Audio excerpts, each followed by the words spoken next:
Everyone, मेरा नाम है दीपक विश्वकर्मा और आज मैं आप सभी का स्वागत करता हूं मेरे इस यूट्यूब चैनल की एक और नई वीडियो में। और इस फ्रेश वीडियो में मेरे पास है आप सभी को बताने के लिए एक फ्रेश हॉरर इंसिडेंट। और ये इंसिडेंट जो है वो ज़्यादा पुराना नहीं है। मेरे जो सब्सक्राइबर हैं उनका नाम है राघव और वो एक फूड डिलीवरी कंपनी में जॉब करते हैं और लाल लाल लोगो है। मुझे कंपनी का नाम लेने की ज़रूरत नहीं है, आप सभी को पता चल ही गया होगा लाल लाल लोगो से आखिर मैं कौन सी कंपनी की बात कर रहा हूँ। वो उसी कंपनी में फूड डिलीवरी करने का काम करते हैं। और एक रात जब वह नाइट शिफ्ट में थे, नाइट में लोगों के घर खाना पहुंचा रहे थे, अपना काम कर रहे थे, तभी वहां से लौटते वक्त उनके साथ एक बहुत ही डरावना इंसिडेंट हुआ। और आज इस वीडियो में मैं उसी इंसिडेंट के बारे में आप सभी को बताने वाला हूं। तो बस रिक्वेस्ट यही रहेगी कि प्लीज़ आप इस वीडियो को अंत तक ज़रूर देखें और अगर आपको वीडियो पसंद आए तो वीडियो को लाइक कर दें। चैनल को सब्सक्राइब नहीं किया है तो ज़रूर से कर दें, क्योंकि अपने इस चैनल पर मैं आप सभी को रियल हॉरर घटनाओं के बारे में बताता रहता हूँ। तो चलिए शुरू करते हैं। हम सभी जानते हैं कि आखिर फूड डिलीवरी कंपनी में जितने भी डिलीवरी बॉय होते हैं उनका काम क्या होता है। उनका काम होता है रेस्टोरेंट से सामान पिकअप करके कस्टमर के घर तक पहुंचाना। और राघव भी यही काम कर रहे थे। तकरीबन रात के 2 बजे हुए थे और उन्होंने काफ़ी ऑर्डर्स जो हैं वो कस्टमर्स तक पहुंचा दिए थे और वो अगले ऑर्डर का वेट कर रहे थे। तभी उन्हें ऑर्डर रिसीव हुआ। ऑर्डर था राजेंद्र नगर से, कस्टमर ने कुछ खाने का मंगाया था, जो भी होगा पता नहीं भाई, वही जाने। उसके बाद राघव ने देखा कि रेस्टोरेंट जो है वो पंजाबी बाग में है। अब रेस्टोरेंट से ऑर्डर पिकअप करके राघव को राजेंद्र नगर में कस्टमर तक पहुंचाना था। बिना कोई देरी किए राघव ने ऑर्डर एक्सेप्ट किया और पंजाबी बाग की ओर निकल गए। जो भी रेस्टोरेंट था वहाँ पर पहुँचे, अब मैं नाम नहीं लूँगा। वहाँ पर उन्होंने खाना लिया और बाइक पर जो है वापस बैठकर राजेंद्र नगर की ओर आ गए। अब मेन रोड पर ऐसा होता है कि आप चाहे रात के 12 बजे जाएं, चाहे रात के 2 बजे, आपको गाड़ी आती जाती हुई दिखेंगी। लेकिन जो लोग रहने वाला इलाका होता है, जहाँ पर लोग रहते हैं, वहाँ पर हमेशा आपको रात को सुनसान ही इलाका मिलेगा। अब राघव ने जैसे ही मेन रोड छोड़कर राजेंद्र नगर में एंट्री मारी तो वहाँ पर सिर्फ और सिर्फ अंधेरा और सन्नाटा। 1-2 स्ट्रीट लाइट जली हुई थी और वहाँ पर दूर दूर तक कोई भी राघव को नज़र नहीं आ रहा था। अब राघव को रास्तों के बारे में ज़्यादा पता नहीं था कि आखिर कस्टमर का ऑर्डर जो है वो कहाँ डिलीवर करना है, एड्रेस कहाँ पड़ेगा। तो उन्होंने गाइडेंस के लिए कस्टमर को कॉल किया। उसके बाद कस्टमर ने सामने से सारा रास्ता जो था वो समझाया कि आखिर राघव वहाँ ऑर्डर पहुँचाने के लिए कैसे पहुँच सकते हैं। उसके बाद राघव ने सारा जो रास्ता था वो समझा और कॉल कट करके आगे बढ़ गए। अब एक बहुत कॉमन सी जो है वो चीज़ है जो रात के समय हर आते जाते इंसान को परेशान करती है, वो स्ट्रीट डॉग्स। हम सभी जानते हैं स्ट्रीट डॉग्स जो हैं वो कभी स्कूटी के पीछे भागते रहते हैं भौंकते हुए, और कभी कभी जो है रात के वक्त वो अगर अनजान आदमी को देखते हैं तो उसकी तरफ भी भौंकने लगते हैं। तो राघव के साथ भी ऐसा ही कुछ हो रहा था। अब वो उस अनजान इलाके में थे तो वहाँ पर कुत्ते उन्हें देखकर भौंकने लगे। अब उन कुत्तों को जैसे तैसे, जैसे ही नॉर्मल इंडियन बंदा करता है, हट जा चल, दूर हो जा, चल चल, चिल्लाता हुआ उन्होंने कुत्तों को दूर किया। और बहुत मुश्किल से, बहुत स्ट्रगल के बाद वो उस एड्रेस पर पहुँचे। वहाँ पर उन्होंने कस्टमर को कॉल किया और कस्टमर भी 2 मिनट के अंदर बिल्डिंग के नीचे आ गया। उसके बाद क्या था, और राघव जो है कस्टमर के पास गए, बाइक से उतर के उन्होंने ऑर्डर दिया। अब कस्टमर ने जो है वो ऑनलाइन पेमेंट कर दिया था, तो राघव का जो काम था वो यहीं पर ख़त्म हो गया था। राघव वापस बाइक पर बैठे और तभी उन्हें एक और ऑर्डर रिसीव हो गया और ऑर्डर कस्टमर तक पहुंचाने के लिए वो तुरंत वहां से निकल ही रहे थे। तभी बीच रास्ते में उन्हें फिर से कुत्तों ने घेर लिया। अब कुत्ते वहां पर राघव को घेर कर भौंकने लगे। अब उन कुत्तों से परेशान हो गए राघव, आखिर क्या करें, चारों तरफ से कुत्तों ने घेर लिया। अब वो जो है कुत्तों को भगाने की कोशिश कर रहे थे। तभी राघव ने एक आवाज़ सुनी और वो आवाज़ थी किसी के दरवाज़ा पीटने की। तो दरवाज़ा पीटने की जो आवाज़ थी वो इतनी ज़्यादा तेज़ थी कि राघव का जो ध्यान था वो उस आवाज़ की तरफ खींचा चला गया। राघव ने आसपास देखा तो उन्हें एक पुराना सा घर नज़र आया जो तकरीबन नहीं तो 20-25 साल पुराना होगा। और उस घर के अंदर ऐसा लग नहीं रहा था कि कोई रहता होगा। पूरा जो पुरानी सी बिल्डिंग थी जर्जर हो चुकी थी और उस बिल्डिंग के आसपास कोई दूसरी बिल्डिंग नहीं थी मतलब, लेकिन काफ़ी डिस्टेंस में थी। अब राघव ने ध्यान से देखा तो उसी घर का दरवाज़ा जो था वो कोई अंदर से पीट रहा था। अब राघव के मन में जो है अजीब सा सवाल आने लगा कि आखिर ये क्या हो रहा है, और वो दरवाज़ा बहुत ज़ोर से कोई अंदर से पीट रहा था। अब राघव आज भी बताते हैं कि उनका जो ध्यान था वो वहाँ से हटा ही नहीं उस दरवाजे से, वो उस दरवाजे को देखे जा रहे थे। और जब मैंने पूछा कि भैया क्या ज़रूरत थी आपको, तो उन्होंने बोला कि पता नहीं यार, बस मैं अपने ध्यान को वहाँ से हटा नहीं पाया, जैसे कोई चीज़ थी जो मुझे वहाँ पर खींच रही थी। उसके बाद राघव का जो ध्यान था वो खिड़की पर गया और राघव ने खिड़की पर देखा कि कोई खड़ा है। उसके बाद राघव को समझ नहीं आया कि आखिर ये क्या हो रहा है। तो जो कुत्ते थे वो भी भौंक रहे थे। तो राघव ने अपनी बाइक स्टार्ट करी और वो वहाँ से निकल ही रहे थे, तभी अचानक से वो जो दरवाज़ा था वो अचानक से और तेज़ से कोई अंदर से पीटने लगा। और तभी राघव ने वापस देखा तो राघव को उस खिड़की पर, उस बिल्डिंग की खिड़की पर एक आदमी नज़र आया जो बहुत ही ज़्यादा ओल्ड एज का था।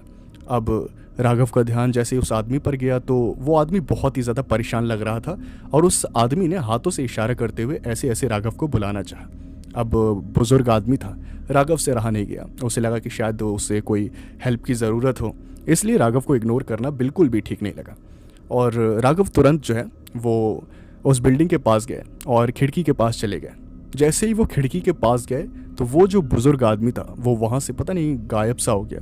उसके बाद राघव ने खिड़की की तरफ देखा तो खिड़की पर बहुत ज़्यादा धूल। बाद राघव को समझ नहीं आ रहा था कि आखिर क्या किया जाए। अब अंदर कुछ ज़्यादा नज़र भी नहीं आ रहा था। अंदर का जो नज़ारा था वो ऐसा लग रहा था कि जैसे सालों से घर जो है वो बंद पड़ा हुआ है। उसके बाद राघव को अपने ऊपर ही शक होने लगा कि क्या उसने जो दूर से देखा था उस बुजुर्ग आदमी को वो सच में था या फिर कोई वहम था मन का। लेकिन दरवाज़ा अंदर से कोई पीट रहा है ये तो पक्का था। उसके बाद राघव को बहुत ज़्यादा अजीब लगने लगा। राघव ने सोचा कि चलो चलते हैं यहाँ से। जैसे ही वो वापस मुड़ा अपनी बाइक की तरफ तो वापस किसी ने अंदर से दरवाज़ा खटखटाना शुरू कर दिया और अंदर से आवाज़ आई किसी बुजुर्ग आदमी की, बेटा मेरी मदद करो, बेटा मेरी मदद करो। उसके बाद राघव तुरंत दरवाजे के पास आया और राघव ने बोला, क्या हुआ अंकल, आप ठीक तो हैं और आप इस जर्जर घर में क्यों रहते हैं? उसके बाद अंदर से आवाज़ आई कि बेटा प्लीज़, मेरा बहू और मेरे बेटे जो हैं वो मुझे इस घर में बंद करके चले गए हैं। मैं काफ़ी दिनों से यहाँ पर भूखा प्यासा हूँ और प्लीज़ जो है इस घर का जो ताला है, दरवाजे का ताला, इसे तोड़ दो, मुझे बाहर आना है, प्लीज़ मेरी मदद करो। उसके बाद राघव ने ये सुना तो उसे काफ़ी गुस्सा आया कि आखिर कोई अपने घर के बड़े बुजुर्ग के साथ ऐसा कैसे कर सकता है। तो राघव ने भी ज़्यादा कुछ सोचा नहीं। अब राघव का जो नेचर है वो काफ़ी हेल्पफुल है। हम सभी जानते हैं ऐसे बहुत सारे लोग होते हैं जो बिना हेल्प किए लोगों के रह नहीं पाते और राघव का नेचर भी कुछ ऐसा ही है। उन्होंने जब ऐसे दर्द भरी आवाज़ सुनी उस बुज़ुर्ग आदमी की तो उन्होंने कहा कि ठीक है, मैं अभी ताला तोड़ता हूँ, लेकिन तोड़ूँ कैसे? फिर उस बुज़ुर्ग आदमी ने अंदर से कहा कि बेटा कोई देखो आसपास बड़ा पत्थर होगा, उसी से तोड़ दो। उसके बाद राघव ने आसपास देखा तो रोड साइड पर एक बड़ा सा पत्थर था। राघव तुरंत उस पत्थर को उठाने के लिए गए और पत्थर उठा कर ले आए। अब उन्होंने एक के बाद एक वार जो था वो दरवाजे पर लगे हुए ताले पर करना शुरू किया। अब उस दरवाजे पर जैसे ही पत्थर मारना शुरू किया राघव ने तो नॉइस प्रोड्यूस हुई, बहुत ज़्यादा शोर होने लगा। एक के बाद एक वार जो था वो राघव उस ताले पर कर रहा था। अब जब आवाज़ जो है, जो शोर जो है वो शोर गुल हुआ वहाँ पर, तो जो डिस्टेंस पे घर थे, मतलब थोड़ी डिस्टेंस पे थोड़ा किसी का घर है, अगल बगल किसी का घर है, तो वो सभी घर से बाहर निकल गए। अब यहाँ पर एक बहुत ही ज़्यादा बड़ी वाली मिसअंडरस्टैंडिंग पैदा हो गई। अब जो आस पड़ोसी थे उन्हें लगा कि राघव कोई चोर है और घर में चोरी करने के इरादे से वो घुसना चाहता है। अब जो है वो सभी लोग जो है बिल्डिंग के पास आए, उन्होंने राघव को सोच में पड़ गए कि आखिर ये क्या हो गया यार, मैं तो मदद करने के लिए आया था लेकिन ये तो उल्टा मैं ही फंस रहा हूँ। उसके बाद राघव ने बहुत बोला कि यार अंदर कोई बुजुर्ग है, उन्होंने ही मुझसे कहा है ताला तोड़ने के लिए, लेकिन किसी ने भी राघव का यकीन नहीं किया। सबको यही लग रहा था कि पकड़े जाने पर राघव अपने आप को बचाने के लिए झूठी कहानियाँ जो है वो बना रहा है। और उसके बाद में एक आदमी ने कहा कि भाई तू कौन से बुज़ुर्ग की बात कर रहा है, यहाँ पर तो तकरीबन 6 से 7 साल हो गए कोई रहता ही नहीं है, और तू जिस बुज़ुर्ग की बात कर रहा है ना वो बहुत सालों पहले ही मर चुके हैं। और ये बात जो है ना, ये सुनकर राघव के पैरों तले ज़मीन खिसक गई और ये सुनने के बाद में बस राघव के मुंह में कोई शब्द था ही नहीं। राघव ने जब ये सुना तब उसने कहा कि ऐसा हो ही नहीं सकता, अभी मुझे थोड़ी देर पहले आवाज़ सुनाई दी है। और राघव ने बोला कि भाई मैंने देखा भी है खिड़की से, तो किसी ने उसकी बात पर यकीन नहीं किया। लेकिन अब कहते हैं ना कि जो अच्छे कर्म करता है, अच्छे ही राह पर चलता है, उसकी मदद करने के लिए भगवान भी इस धरती पर आ जाते हैं। तो वैसा ही कुछ हुआ। भगवान खुद तो नहीं आए लेकिन एक अच्छा काम उन्होंने किया। उन्होंने उस आदमी को वहाँ पर भेजा जिस आदमी के घर राघव डिलीवरी लेकर आए थे खाने की।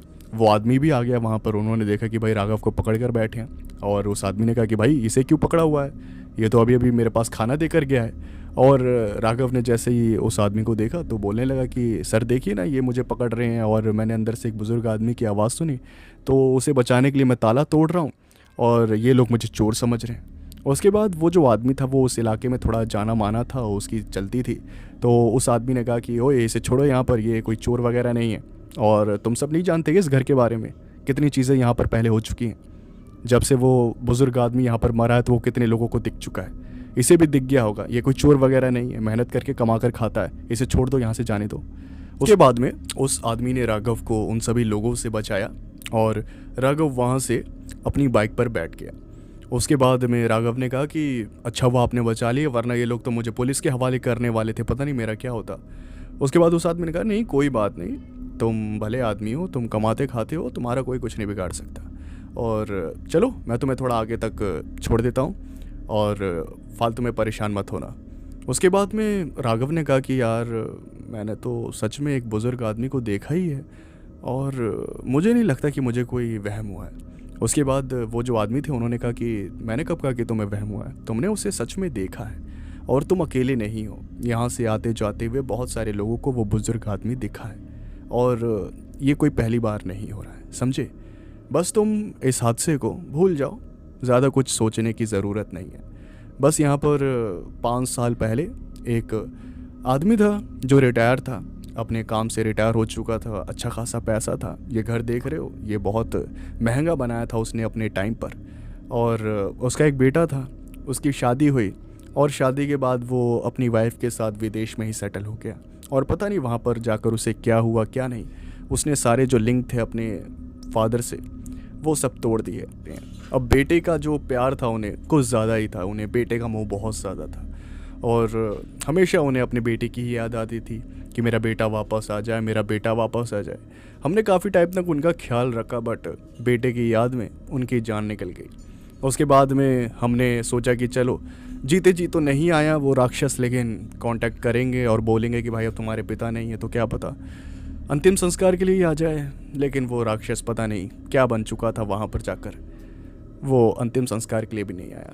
और फिर हम सब मिल के, जितने भी लोग थे आसपास के, हम सभी ने मिल के उनका अंतिम संस्कार किया, और शायद अंतिम संस्कार ठीक नहीं हुआ, उन्होंने एक्सेप्ट नहीं किया, उनकी आत्मा को शांति नहीं मिली, जिसके कारण वो इधर उधर दिखने लगे लोगों को। उसके बाद जब वो अंकल जो है आसपास के लोगों को दिखने लगे, आते जाते लोगों को परेशान करने लगे, तब हमने कुछ पूजा पाठ वगैरह करवाया। उसके बाद वो जो पंडित जी थे जो आए थे पूजा पाठ करने, उन्होंने उन अंकल की जो आत्मा थी उनकी शांति के लिए प्रे किया, बट कोई फ़ायदा नहीं हुआ। उसके बाद लास्ट में उन्होंने वो जो अंकल की आत्मा थी उन्हें उन्हीं के घर में कैद करके रख दिया।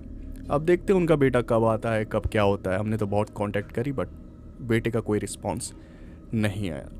ये सारी बातें सुनकर राघव को काफ़ी अजीब लगा, क्योंकि उसने कभी ऐसी बातें सुनी नहीं थी, ऐसी बातें समझी नहीं थी, ना ही कुछ ऐसा देखा। जब भी ऐसा कुछ अनएक्सपेक्टेड किसी भी नॉर्मल पर्सन के साथ होता है तो उसे एक्सेप्ट करने में बहुत ज़्यादा टाइम लगता है। वो एक्सेप्ट ही नहीं कर पाता कि आखिर उसके साथ हुआ क्या है, और क्या सच में उसके साथ हुआ भी है या नहीं हुआ है, उसे यकीन करने में ही काफ़ी टाइम लगता है।